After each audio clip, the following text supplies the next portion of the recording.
હવે આપ બનાસકાંઠા જિલ્લાનો સમાચાર પત્ર સાંભળશો, જેના લેખક છે સૌજી ચૌધરી.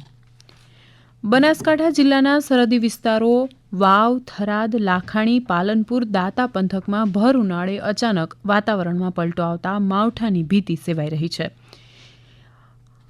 એપ્રિલ મહિનાના પ્રારંભે જ આકાશ વાદળછાયું બનતા અને પવનની ગતિ વધતા તાપમાનમાં ઘટાડો નોંધાયો છે, જેના કારણે ભર ઉનાળે અષાઢી માહોલ જેવો અનુભવ થઈ રહ્યો છે. વિકસિત ભારત માટે વિકસિત ગુજરાતના સંકલ્પ સાથે પ્રધાનમંત્રી નરેન્દ્ર મોદીએ બનાસકાંઠાના સરહદી વિસ્તાર વાવ-થરાદ ખાતેથી સમગ્ર રાજ્ય માટે 19,800 કરોડના વિવિધ વિકાસ કાર્યોનું લોકાર્પણ અને ખાતમુહૂર્ત કર્યું.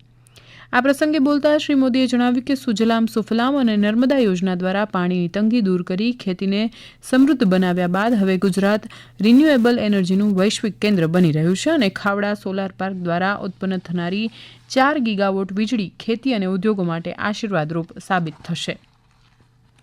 નાણી ખાતે આયોજિત પ્રધાનમંત્રીની જાહેર સભાના બીજા દિવસે વિધાનસભાના અધ્યક્ષ શંકર ચૌધરીના અધ્યક્ષસ્થાને વિશેષ સફાઈ અભિયાન હાથ ધરવામાં આવ્યું.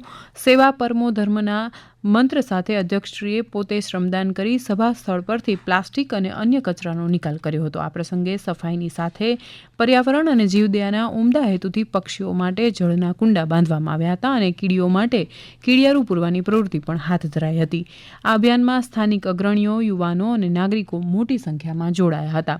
બનાસકાંઠા જિલ્લા સહિત વાવ અને થરાદ પંથકમાં સ્થાનિક સ્વરાજ્યની ચૂંટણીની સત્તાવાર જાહેરાત થતાં જ સમગ્ર પંથકમાં ગ્રામીણ અને શહેરી વિસ્તારોમાં રાજકીય ગતિવિધિઓ તેજ બની છે, જેના ભાગરૂપે બનાસકાંઠા, વાવ અને થરાદ વિસ્તારમાં વિવિધ રાજકીય પક્ષ દ્વારા સેન્સ લેવાની પ્રક્રિયા હાથ ધરવામાં આવી હતી.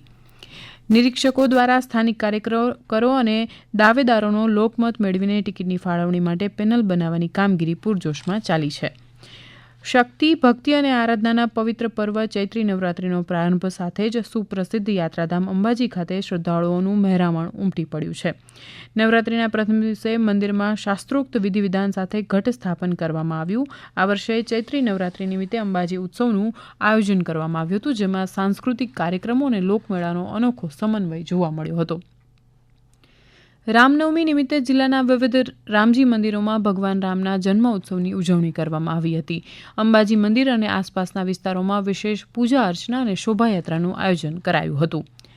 સરદાર કૃષિનગર દાંતીવાડા કૃષિ યુનિવર્સિટીનો 21મો પદવીદાન સમારોહ રાજ્યપાલ તથા યુનિવર્સિટીના કુલાધિપતિ આચાર્ય દેવવ્રતના અધ્યક્ષસ્થાને યોજાયો, જેમાં રાજ્યપાલના હસ્તે વિવિધ વિદ્યાશાખાના 36 તેજસ્વી વિદ્યાર્થીઓને તેમની વિશિષ્ટ શૈક્ષણિક સિદ્ધિઓ બદલ 39 સુવર્ણચંદ્રકો એનાયત કરવામાં આવ્યા.